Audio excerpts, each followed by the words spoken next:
Are you certain you can make the independent trip to the hospital? I swear to send you to hell right away. I'm Lisa, and I'm currently 9 months along with my pregnancy. I'm anxious because this is my first time giving birth, but I'm also really happy to welcome a new family member. My spouse, David, works a white-collar job and has weekends off. Though not as much these days, he still assists with shopping and household chores. He stays at his parents' house for the weekend. David spends practically every weekend there without any reason because he is very close to his in-laws and their house is nearby.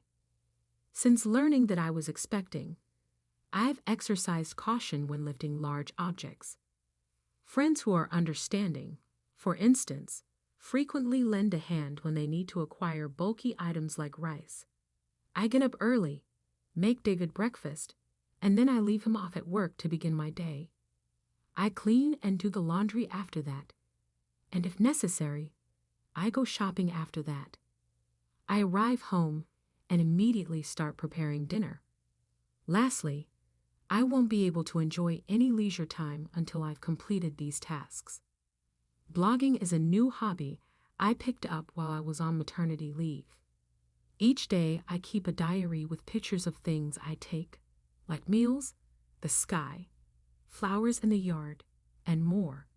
A lot of friends and acquaintances leave comments, and writing in my book has become a small daily pleasure for me. One night while I was making dinner, my husband came home as usual. He threw his bag and jacket on the couch without thinking, so I picked them up and hung them on a coat hanger. "Good to see you again.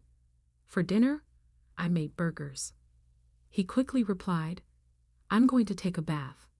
And then he went straight to the bathroom.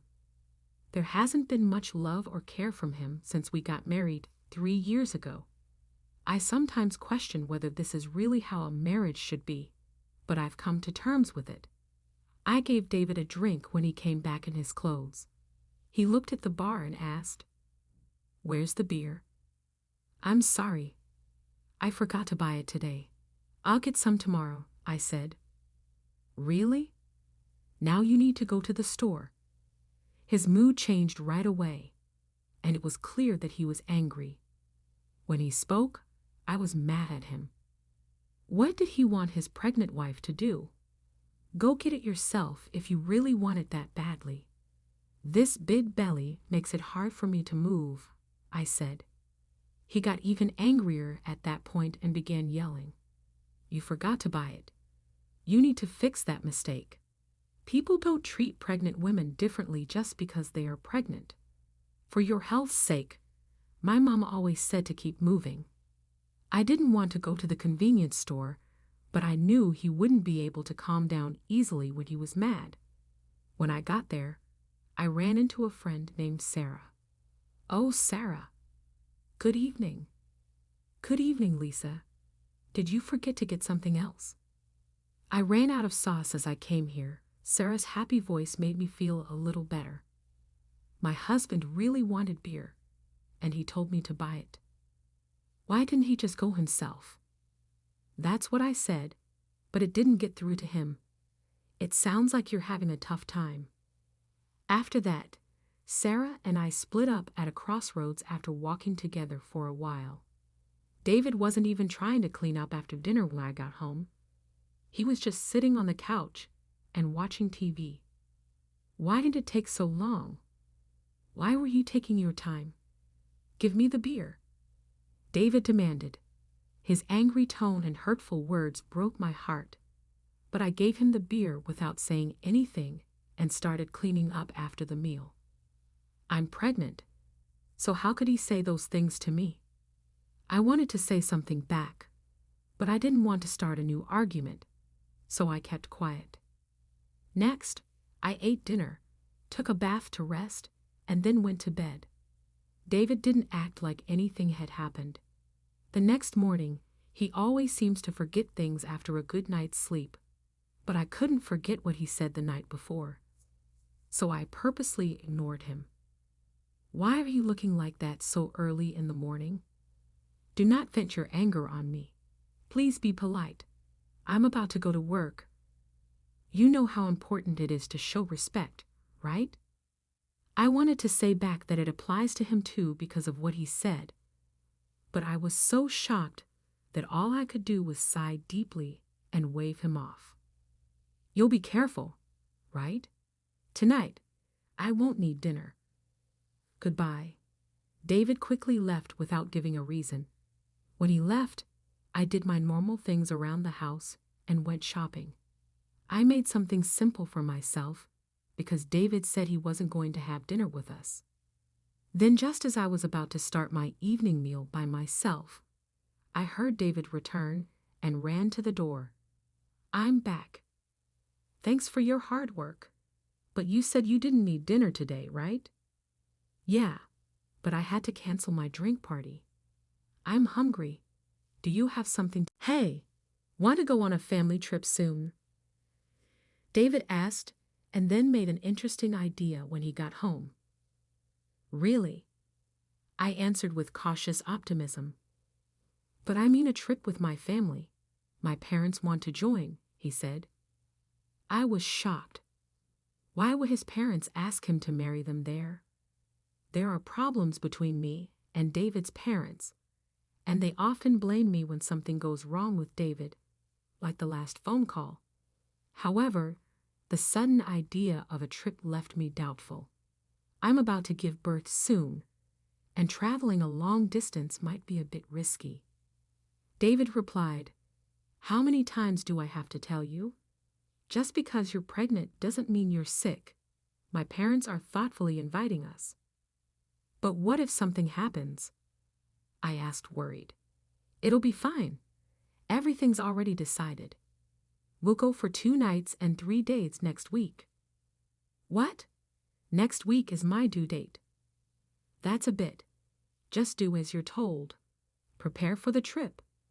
End of discussion, David said, expressing his opinion before leaving the room. I felt troubled. The next day, I sought advice from a close friend and explained the situation. She was concerned and said, That's a bit too much. While I was contemplating how to decline the offer, the day of the trip suddenly arrived. Actually, I'm not feeling well today. I'm worried about the baby, so I'm going to rest at home. I tried to use as an excuse, but David wasn't convinced. Anyway, you can just rest in the car and you'll be fine. Right? Come on, bring your luggage. We're heading to my parents' house, so hurry up. As we headed to the car, I was worried and asked, Is this really okay? After loading our luggage into the car and sitting in the passenger seat, I felt warmth at my feet. Looking down, I noticed water spreading around them. Oh my water broke. I immediately informed David. David, I think my water just broke. Please take me to the hospital. Quickly taken aback by the situation, David exclaimed, Are you serious? Yes, I'm serious. We need to go to the hospital now. While trying to clean up the water with a towel, David suddenly opened the passenger door. David, what are you doing? We need to go to the hospital. Get out. You're going to make a mess in the car. I was in complete shock. What are you saying? I said, get out. I need to clean the car. In this unbelievable situation, he said, I can't believe this. We were supposed to be on a family trip. Just go to the hospital by yourself. I was too shocked to say anything, as I called out, David, wait, how can you leave me here like this? He drove away, leaving me behind feeling overwhelmed. I quickly dialed for an ambulance. When someone approached asking, Lisa, are you okay? It was Sarah looking concerned. Sarah immediately recognized my predicament and arranged for a special taxi, comforting me throughout. Grateful for her kindness, tears streamed down my face. Soon after, I safely arrived at the hospital thanks to Sarah's help. On the way, She held my hand and cheered me up, staying by my side until I was taken to my room while being transferred. I made a silent vow. I will make him pay for this. Even as the labor pains grew, Sarah kept holding my hand. Furthermore, she contacted my parents, who soon arrived at the hospital, looking deeply concerned. Sarah whispered to them, "There's something I want to discuss." The three then left the room. As the labor pains intensified, my smartphone vibrated from a corner of the room. "Who is it?" I asked, and my parents responded with David's name. They looked displeased, but I took the call anyway. As soon as I answered, I heard a panicky David say, "Help me." However, I was in no state or mood to converse with him right away. I ended the call. Even though my parents turned off my phone, David kept sending me texts while I was in labor. Finally, I was taken to the delivery room. After being in pain for a while, I heard my baby's cries. I looked up and saw my parents and Sarah standing there with big smiles on their faces. Feeling better? I shut my eyes and took a break. After a few hours of sleep, I woke up in the hospital bed. As I rubbed my eyes, I saw that my parents were sitting next to me, looking worried. My mom asked me softly, "Are you okay?" Being tired made it so that I couldn't even get the energy to sit up. My mom tried to comfort my dad by telling him, "The time after giving birth can be tiring." I couldn't help but smile as I watched this touching scene. "How's the baby? What was it?" My parents told me that the baby was getting some tests done and would be back in the room soon. After that, I saw that Sarah wasn't there. In response to the question, I didn't say. My mom said, "Sarah left a little while ago."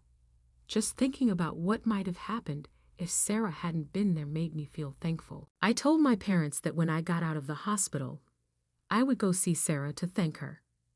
When I turned on my phone to tell my friends about the baby's arrival, I saw that I had a lot of missed calls, most of them from David. I was shocked for a moment by how many there were, but I didn't feel hopeful or excited about his calls, so I quickly closed the alerts.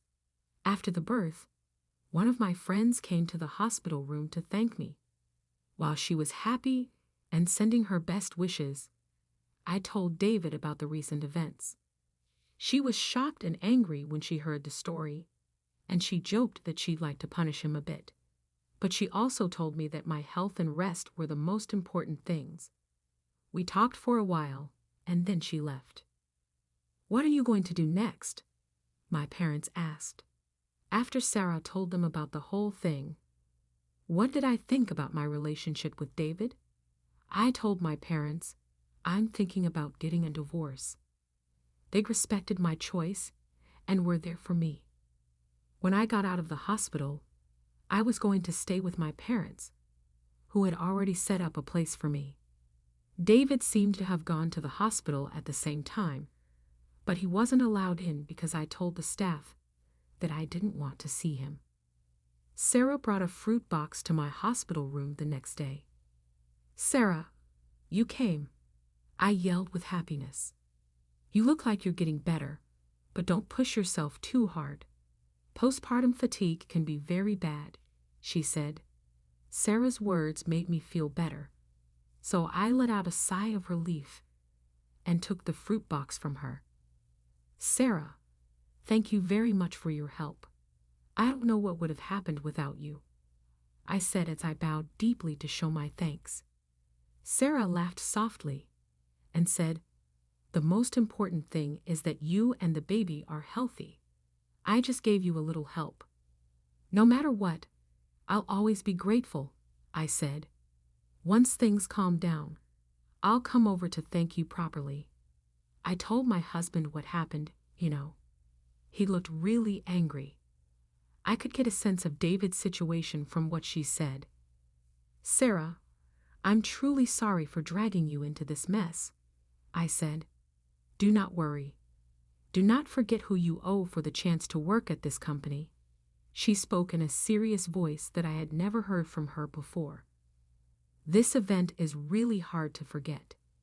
Sarah was married to the CEO of the company where my husband worked.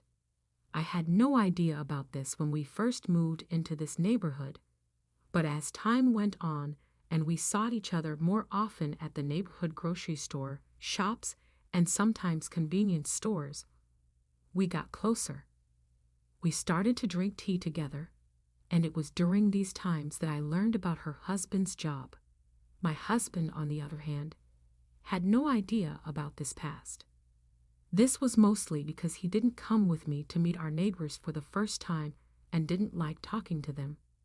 Sarah had gently told me before, "I don't want to make things worse, so don't tell your husband," and I had done what she asked. Sarah had asked me more than once, should I talk to my husband about this?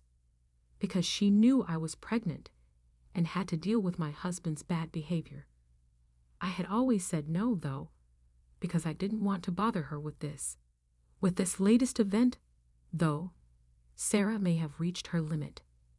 That's why my husband kept calling her. I told them, "Thank you so much for everything." I felt so lucky to have someone who would go to such lengths for me. After hearing Sarah's harsh words, I had to hold back tears. When Sarah saw how I felt, she smiled at me again. "Lisa, I love you as a friend. I can't do nothing when a friend goes through something like this." Though our chat was full of genuine smiles, my husband's messages wouldn't stop. Even though I had a lot of notifications online, I chose to avoid them all. I felt better after thinking about the breakup. Now I only wanted to think about how to live my life with my baby. A close friend came into my room as I was getting ready to leave the hospital and handed me her phone, saying, "I want you to see this." On her phone, she saw a post that had become a big deal on a certain social media site. When I asked what it was about, she said it was about what my husband had done recently. My friend had a huge following on social media, which gave her a lot of power. She got a response to one of her posts one day. The person who answered had, by chance, recorded a video of my husband yelling at me after I was pulled out of the car. They covered my face in the video to protect my privacy, and then shared it online with my friend's permission. Because the film went viral, private information about my husband and even his business was found out. At the moment, it looked like a lot of people were criticizing my husband online. What? This is way worse than I thought it would get. I screamed. Well, they brought it upon themselves, didn't they? My friend asked with a soft smile. The things my husband did and the results of those acts were all choices he made. One of my husband's friends also said that when asked about what happened, he excused himself by saying, "I had to travel with my parents that day," which meant he had no choice. Because of this comment, people online started to criticize not only my husband, but also his parents. The story got around even to the neighborhood where my in-laws live, and there were a lot of posts on social media about my husband's parents. My phone started ringing all of a sudden. It was a call from my mother-in-law. When I looked at the screen, my friend said, "That's from my mother-in-law. Why don't you call her and tell her what you think?" I didn't say anything because I was so angry that I didn't think I had the words to do so. The missed calls list had my husband, father-in-law, and mother-in-law's names on it. Before I knew it, since the event was shared on social media, even the hospital staff seemed to know what was going on and started to really help me. The staff wouldn't let my husband or in-laws talk to me, even when they came to the hospital or called several times. As my go-home date got closer, I had one big worry. What if my husband and in-laws were waiting outside the hospital for me? "You don't need to worry about anything," my parents told me, but I was scared when I thought my precious baby was in danger. That worry was quickly put to rest, though. On the day I was released, while my parents were helping me move, I heard my husband yelling, "Lisa," and then my in-laws' words getting louder. Suddenly, guys in black suits surrounded me and put up a wall to keep me safe. As I tried to figure out what was going on, one of the guys walked up to me, opened the car door, and said, "Don't worry. We're here to protect you because Sar asked us to." My mom smiled and asked, "Didn't I tell you there's nothing to worry about?" It looked like my parents already knew this. When I believed what she said, I felt calm and easily got into the car. My husband and in-laws were unable to get any closer because the protectors were too many for them to handle. I can't find the words to say how thankful I am that Sarah is here for me. Thinking about how to repay Sarah's kindness was all. I could think about how we had to find a way to show Sarah how grateful we were. My parents all said this at the same time, even though my new life started off well, and the days kept getting better. My husband and in-laws never stopped calling me. I sent them the divorce papers in the mail, but they didn't even seem to be interested. One day, my in-laws called our house, and it looked like my dad answered. They spoke to him as if I had become part of their family, suggesting that I shouldn't complain about how they treated me. My dad angrily replied to what they said, and they were shocked, quickly hanging up. After discussing with my parents how to handle this, I decided that getting professional help was the best course of action and made plans to talk to a lawyer. It just so happened that my dad knew a lawyer, and when we told him about our problem, he kindly offered to help. I informed the lawyer about the videos circulating on social media and detailed what had happened in the past. When the lawyer called us, my husband was surprised. Over time, though, he became cocky and said, "We'll work out our marriage problems ourselves. We don't need a lawyer," he said with anger in his voice. However, the lawyer calmly replied, "I'm doing what Lisa asked.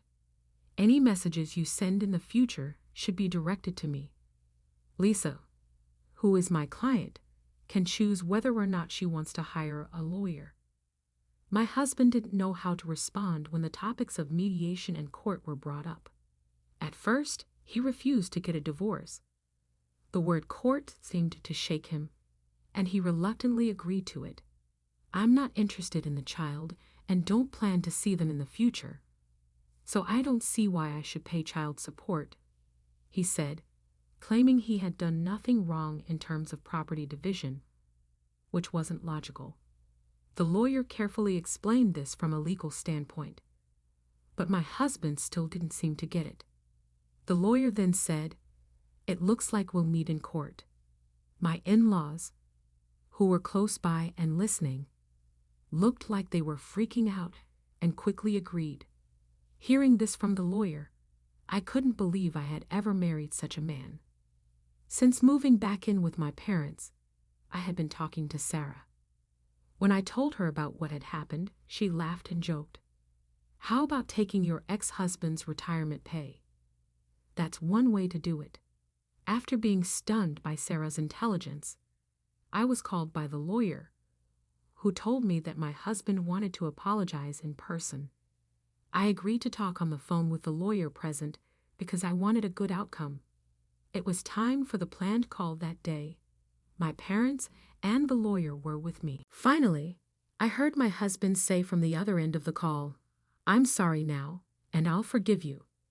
Now go home. Let's get back together. I could lose my job. The house is a mess, and everyone is staring at me with cold faces. Everything is your fault, so own up to it." He kept making accusations against me. I quietly chose how to respond without getting stressed out. In response to his comment, "See, you can't even reply properly. Truly a woman with no redeeming qualities," I finally said, "Just so you know, This conversation is being recorded. I'll keep it as proof. Goodbye." When my husband heard this, his voice showed his shock. "You wrote it down. It's not fair. I was kidding. I'm sorry, but I need you to live. Let's begin again. We really cared about each other, right? I promise I'll do better from now on." As soon as I heard those words, I hung up the phone. When I got the tape, I gave it to the lawyer and asked, "Can you use this audio as proof?" The lawyer shook his head in shock and said, "He really is an unchangeable man." My parents felt the same way I did and chose to cut all ties with him. They were more shocked and disappointed than angry when they saw how he was acting. At some point, I realized I was strangely loving the drama, holding on to the little devilish side of me that had come out during the process of getting a divorce from my husband. The divorce proceedings went quickly. The agreements to divide the assets and pay child support went off without a hitch, and things started to calm down. Sarah, who told her husband, the president of my ex-husband's company, is to be thanked for this. He was swiftly disciplined because the president, who was well known for having a strong family values, believed that the company couldn't trust an employee who couldn't protect his family. David moved back in with his parents after losing his job and being unable to make his mortgage payments. Due to the video's viral success, his reputation suffered. In order to make ends meet, he had to settle for temporary part-time jobs because he had trouble finding steady employment. Worse than I had imagined, there were also stories about his parents, and Sarah's neighbors claimed that they appeared to live in continual terror of society's harsh judgment. It dawned on me that rejection could be harder for them than facing legal repercussions. I went to Sarah's house with my kid, parents, and myself to express my gratitude now that the majority of the issues had been fixed and my health was improving. We felt at home and welcomed by Sarah and her spouse, who seemed content and devoted to my child. After that, Sarah and my mother became close friends. Similarly, my dad and Sarah's husband became closer family members and had a terrific relationship. To everyone's surprise, Sarah and her husband had a boy who was roughly the same age as mine, and our connection began to develop in an unexpected way. Nobody could have predicted that I would wind up being a member of Sarah's family, even a few years later. In life, you can never predict what will occur.